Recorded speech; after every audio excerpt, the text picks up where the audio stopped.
Gikoronahan na ang mutya ng Tupi 2024. Samtang mas mipaanyag sa gabi ang pipila kakapuso artist nga nahimong kabahin sa aktibidad. Ani ang report?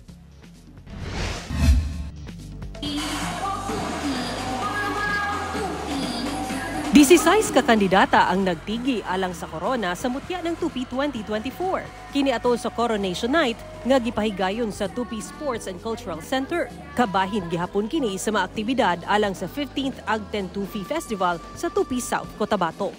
Gikan sa ilang festival attire, hangtod na sa ilang evening gown.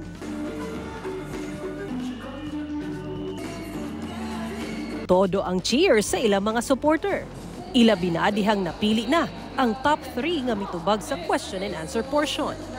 How do you describe an ideal equality between women and men?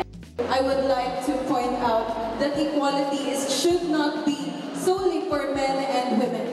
We should also include those in the LGBTQIA+ spectrum.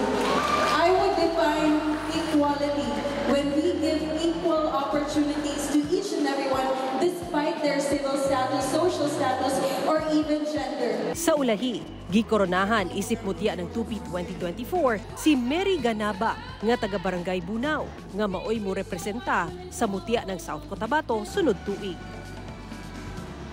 I feel extremely honored and I still cannot believe that I was crowned. And Tupi, I will win mutya ng South Cotabato for you.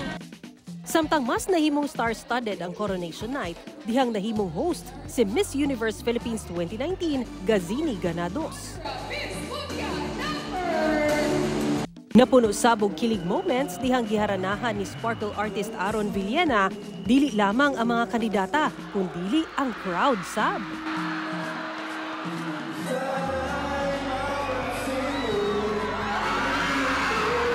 Paglapit niya dito, na-starstruck talaga ako kasi alam niyo, sobrang gwapo yung... Nagpasalamat gayud sila Gazini ug Aaron sa init nga pagdawat kanila sa ilang fans. The arena that we held the pageant to was full packed and the energy was really roaring. And I have nothing but gratitude to everyone who watched a while ago. Because I appreciate all of you so much. I'm really happy and grateful.